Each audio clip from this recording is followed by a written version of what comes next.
I have something important to tell you today, and it's going to take me a little courage to do so. But this will be my last speech at Toastmasters. No.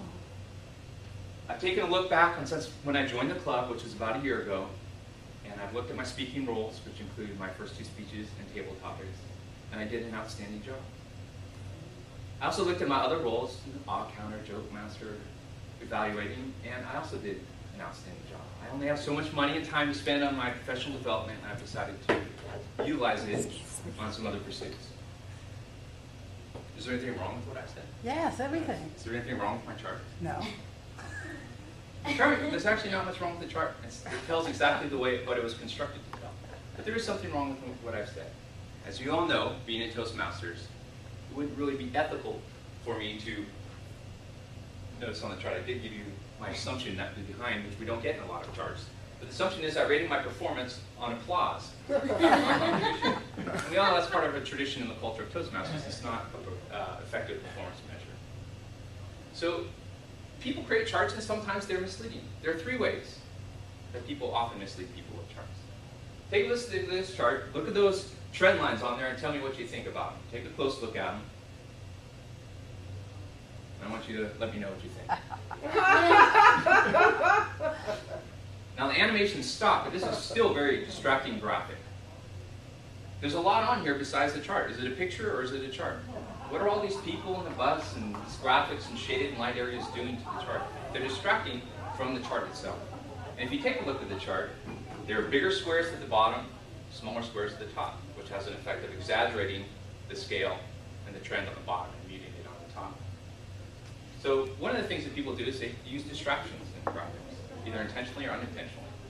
And to quote Strunk and White, there should be no more words in a sentence, no more sentences in a paragraph than would be than are necessary, much like there's no more lines in a drawing or no more parts in the machine. It's all about keeping it simple, and using some of these tools for 3D graphics and pie charts and animations are often more distracting. Here's another chart. We look here, what is it telling us? There's no axes, there's no scale. Are we supposed to look at the fronts, the backs, the tops of these boxes? The boxes aren't all labeled. Some of them have percentages, some of them don't. And if you look at the ranges, they're all the same size, but there's different ranges.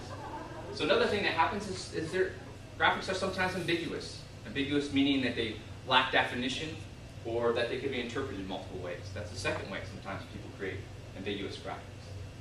Now here's a chart. This is a pretty convincing trend, looking at how many hurricanes we've had over about a decade period in time. There's clearly an increasing trend. Maybe this was shown in some discussion about global warming. Well, that is until we plot all the data. And then there's no trend at all. So distortion is that data gets distorted, data gets manipulated. And this is probably something that we see very common because people want to present a message, and they want the data to convey that message.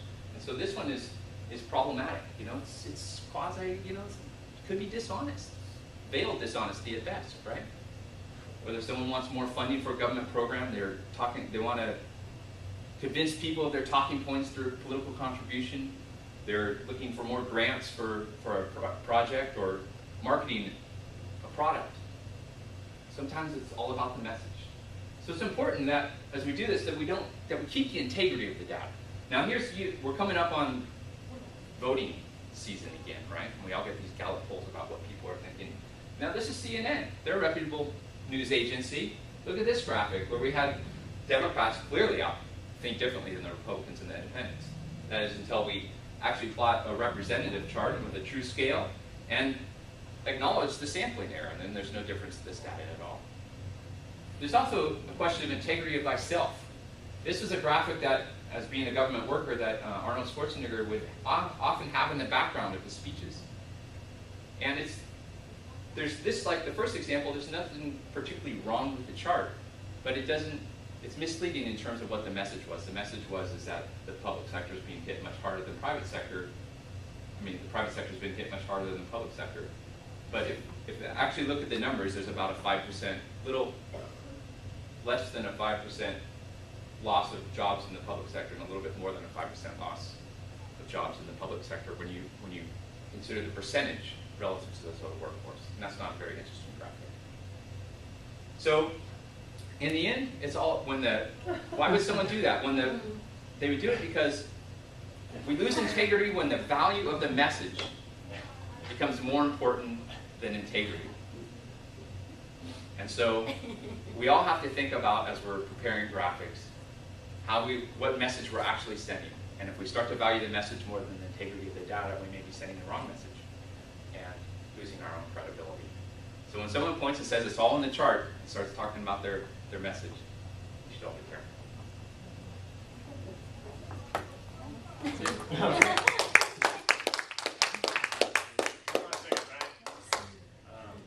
This is a wonderful speech from Brian. I have a special gift from him from the Verizon Toastmasters in Baskin Ridge, New Jersey.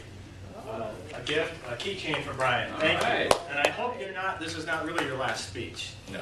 Oh, good. Good. Fantastic. They wanted to get our attention. I know. Good. We can relax. We appreciate it.